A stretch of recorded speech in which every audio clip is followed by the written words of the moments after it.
right, let's kick things off, shall we? Today, we're going deep on Nvidia, the company that's basically become synonymous with AI. Oh, yeah. And of course, the man behind it all, Jensen Huang. Mm-hmm. It's a story that starts small, like really small, just $40,000 in seed money, and ends up, well, shaping the future of computing. I know, right? It's Yeah. mind-boggling when you think about it. So what's the secret sauce? How did they pull it off? Yeah.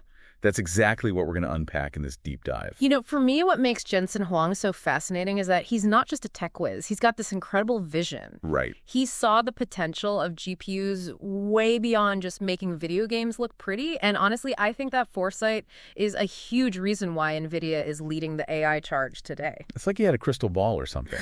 Yeah. Back in the early 90s, remember, graphics cards were just that, for graphics. But Huang, he had this intuition, this gut feeling that they were the key to something way bigger. Totally. And that conviction, that unwavering belief in the power of GPUs, well, it kind of runs through the whole NVIDIA story. Yeah. It pushed them to take risks, constantly reinvent themselves. So let's rewind to the beginning. 1993, they launch Nvidia. And get this, their starting budget was a measly $40,000. Seriously. I mean, that's less than some Wait, people yeah. spend on a car. Yeah, What were those early years like? Paint us a picture. Oh, man. It was a wild ride, for sure. I bet. Imagine this. Tiny startup going head-to-head with these established giants in a super crowded market. Wow. Resources were super tight. Everyone was doing like 5 jobs at once. Oh, yeah, gotta wear all those hats. Huang himself was bouncing between engineer, salesman, CEO, you name it. It was like classic Silicon Valley startup chaos, you know? Right. All-nighters, risky bets, pure hustle. Exactly. I'm sure there were moments where they thought, are we really going to pull this off? Probably a few. And speaking of risky bets, let's talk about their first product, the NV1. It didn't exactly set the world on fire, did it? Yeah, the NV1, ambitious project, I'll give them that. They were trying to smash 2D and 3D graphics onto one chip. But I guess the tech just wasn't quite ready yet. Ahead of its time, sure. But that also meant it didn't play well with a lot of the software and games out there. So a learning experience. Big time. And this is where Huang's leadership really shines. Okay. Instead of letting that setback, completely derail them, he kind of doubled down on learning from it. Interesting. Analyzed what went wrong, tweaked their approach, and then boom, they came back, swinging with the GeForce 256 and 99. Ah, the GeForce 256. Now, this was a game changer, right? Oh, absolutely. A defining moment, not just for NVIDIA, but for the whole computing world, I think. Wow. This was the world's first GPU. It basically signaled the start of a whole new era. It wasn't just about making games look better. No. It was about way more than that. It was about unleashing this power of parallel processing for all sorts of things. Right. Huang saw that GPUs could do so much more than just handle graphics. He saw them as the engine for complex calculations, simulations, even AI. This is where that whole vision, the GPUs beyond gaming thing, really starts to crystallize. Yeah, the GeForce was like the first step. It proved GPUs could handle those heavy-duty tasks beyond graphics, and that opened up a world of possibilities. So they've got this revolutionary product. They're starting to be seen as more than just a gaming company. What's next? How do they build on this momentum? Well, the strategy gets really interesting here. Instead of just obsessing over faster and better GPUs, they start building a whole ecosystem around them. Okay. They understood that the real power of their tech was in the hands of the developers, the researchers. Right. So it's not enough to just have the hardware. You got to give people the tools to actually use it. Exactly. And that's where CADA comes in. 2006, they launched CADA, and it was revolutionary. It was a programming model that basically let developers harness the power of GPUs for all kinds of computing tasks. Think about it. Before CADA, GPUs were kind of like specialized tools. Only a few people knew how to use them. CADA was like giving everyone the key to unlock these powerful processors. Ah, I see. So the GeForce 256 proves GPUs can do more than gaming. Then CAD comes along and empowers people to actually use them for all that potential. It's like they're laying the groundwork for the AI revolution, but no one knows it yet. You got it. Classic example of building a platform, not just a product. They created the tools, fostered a community, and basically set the stage for all the advancements in AI, high-performance computing, data centers, all that stuff we see today. So they're riding high, pushing the limits of what's possible with GPUs. Yeah. But there are some bumps in the road coming up, right? What happens next? Yeah, there are always bumps, aren't there? In 2010, Nvidia hit a bit of a snag with their Fermi architecture. Right. Basically, they had some pretty big production issues, delays, performance hiccups, and it definitely took a toll on their reputation. Ah, yes, the Fermi stumble. I remember reading about that. It's like a reminder that even these tech giants aren't immune to messing up sometimes. Happens to the best of them. But what I found interesting was how Huang handled it all. He didn't try to sweep it under the rug or point fingers. He took full responsibility. Yeah, total transparency. And focused on fixing the problem. Absolutely. He owned it. He was really public about acknowledging the issues and laying out their plan to improve things. It was actually a pretty good example of crisis management. Yeah. Turned a potential disaster into a moment to build trust with their customers. It's like he turned a negative into a positive. Yeah. A good lesson for any leader out there. Sometimes owning your mistakes is the best way to earn respect. Couldn't agree more.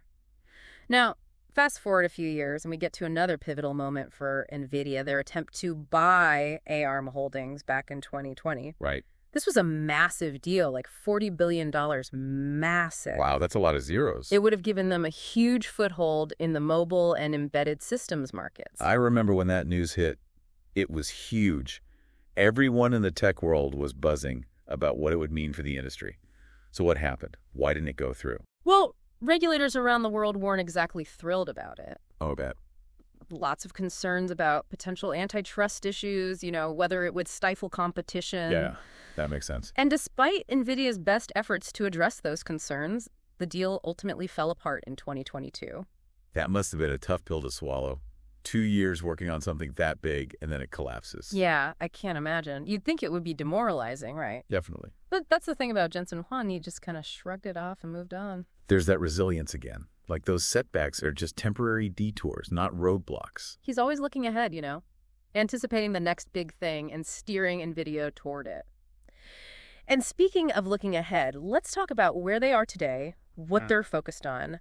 AI, the metaverse, even stuff like healthcare and energy. It's like they've got a hand in every futuristic pie out there. It really is amazing. Started with gaming, and now they're powering self-driving cars, scientific research. It's like they're shaping the future right in front of our eyes. They're definitely playing a big role. Let's start with AI. They're kind of the kings of the AI hill right now. What's driving that dominance? Well, it all circles back to those GPUs. Remember how Huang saw their potential way back when?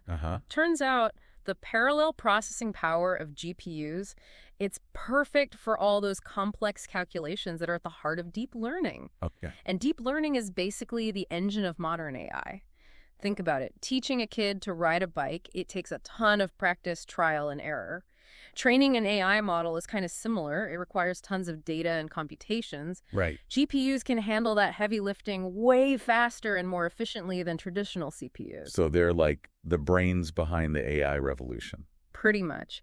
Their GPUs are powering the algorithms that are driving everything from like image recognition, natural language processing, even drug discovery. Wow. They've even built specialized hardware and software platforms specifically designed for AI development and deployment. So it's not just riding the AI wave, it's creating the wave. Yeah, they're definitely pushing things forward. Yeah. But it's not all AI, right?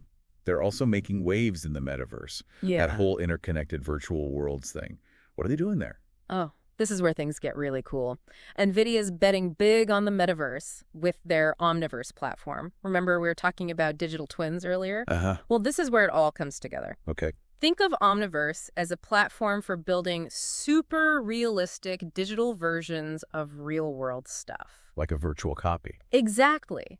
These digital twins can be used for all sorts of things, from design and product development to training AI and running these complex simulations. Oh, wait, I could create a digital twin of, like, my house. Yeah, you could. Design an addition, play around with different furniture layouts, even simulate how different lighting would affect the space. That's incredible. Architects and engineers are using it right now to collaborate on projects, visualize designs, and catch potential problems before they even start building. It's like stepping into a virtual blueprint. But you said it's not just buildings, right? It's AI training and simulations, too. Exactly. Imagine training a self-driving car AI in a virtual world that perfectly mimics real-world conditions. Oh, that's smart. That's what Omniverse lets them do. Create tons of scenarios, test different algorithms, and refine the AI's decision-making without ever putting a real car at risk. It's a game changer for autonomous vehicle development. Safer and way more efficient. Exactly. So they're basically building the foundation for the metaverse, creating the tools that will change how we interact with these virtual worlds. Yeah, they're playing a key role in shaping it. But they're not stopping there, are they? They're branching out into all these other industries, too. That's right. They're taking their expertise in high-performance computing and AI and applying it to things like healthcare, energy, manufacturing, even finance. Wow. For example, they're working on AI tools to speed up drug discovery, optimize energy grids, and make financial models more accurate. They're even involved in making data centers more sustainable, reducing the environmental impact of computing. It's amazing how far they've come. From a gaming company to this global force that's influencing so many different industries. But let's not forget the man behind it all. What can we learn from Jensen Huang's leadership? What are some takeaways for anyone trying to navigate their own career or lead a team? Well, I think one of the biggest things that stands out about Jensen Huang is his adaptability. Tech is always changing, right? Oh, yeah. And he's shown again and again that he's willing to, shift gears, embrace new ideas, even walk away from those massive deals if he has to. It's like he's got this sixth sense for where the industry's headed. Think back to that ARM deal that fell through. Right. Most CEOs, they'd be reeling from something like that. Yeah. But Huang, he just kind of brushed it off and kept moving forward. That's a pretty powerful lesson, wouldn't you say? Sure. It shows you that in tech, sticking to a rigid plan, it can backfire. Makes sense. You got to be flexible, open to new information, and ready to change course when you need to. So adaptability is key. What else? What other leadership traits can we, steal from Huang's playbook? Well, he's really good at building a strong company culture, Okay. Nvidia is known for being collaborative, innovation-driven, and that comes from Huang's leadership style. He gives his employees ownership, encourages them to take risks, experiment, push the boundaries. It's not just about orders from the top. It's about making a space where everyone feels valued, where they can contribute their best idea. Yeah, exactly. And that kind of culture is crucial, especially in tech, where you're competing for the best talent. Absolutely. So adaptability, a culture of innovation, anything else? I'd say his focus on partnerships is really important too. Okay. Nvidia's success isn't just about them, it's about the alliances they built with key players in tons of industries, from cars to healthcare to research. It's like a network of shared innovation. They understand that working together can get you much farther than going it alone. Exactly. That collaborative approach has opened up new markets, given them access to cutting-edge research, and sped up the development of some game-changing tech. So adaptability, a culture that embraces innovation, and a focus on strategic partnerships. Those are some pretty valuable lessons, whether you're leading a team, starting a business, or just figuring out your own career. I think they apply to anyone, really. It's about that mindset of continuous learning, working together, and being bold enough to chase your vision, even when it's tough. Like Huang's story shows, success isn't just about having the best tech or the smartest people. No, it's not. It's about having the right mindset, the willingness to adapt and collaborate. Speaking of the future, let's talk about what lies ahead for Nvidia. They're at the top of the game now, but things change fast in tech.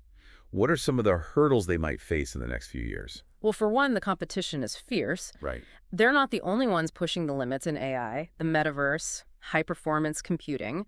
You've got Google, Intel, AMD, a ton of hungry startups, all trying to grab their share. Yeah, it's a constant race to innovate, to stay ahead of the pack. Absolutely. And then you've got the whole regulatory landscape. Right. Governments are getting more and more concerned about the power of these big tech companies, especially when it comes to data privacy, antitrust, even national security.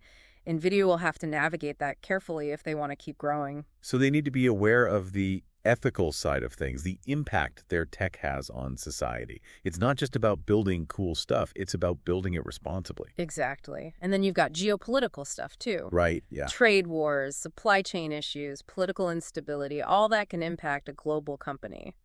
It's hard to predict. So it sounds like NVIDIA's future is full of both amazing opportunities and potential landmines. I'd say so. They've got a chance to really shape the world with their tech, but they also have to navigate a pretty complex and unpredictable landscape. It's a balancing act. Are you optimistic about their chances? Cautiously optimistic, I guess. They've got a great track record, a brilliant leader, and a culture that encourages agility and creativity. But they can't get complacent. The tech world moves fast, and the competition is only going to get tougher. How they adapt to change, that's going to be the real test. It's like a high-stakes poker game. They've got a strong hand, but the outcome depends on their ability to play those cards right and navigate the unexpected twists and turns. It's a captivating story, one that we'll definitely be keeping an eye on. For sure. And who knows what amazing things they'll come up with next. The possibilities are endless. Well, that brings us to the end of our deep dive into Nvidia and the visionary leadership of Jensen Huang. We've looked at their journey, the technological leaps they've made, and the leadership lessons we can all learn from them. But as we wrap up, I want to leave you with something to think about. Okay. If you had the chance to ask Jensen Huang one question about the future of tech, what would it be? Just something to ponder. That's a great question to leave our listeners with. All right, that's all the time we have for today's deep dive. We encourage you to explore Nvidia's story, learn more about the world of GPUs and how they impact our lives. It's been a pleasure joining you for this conversation. Thanks for listening. We'll catch you next time on The Deep Dive.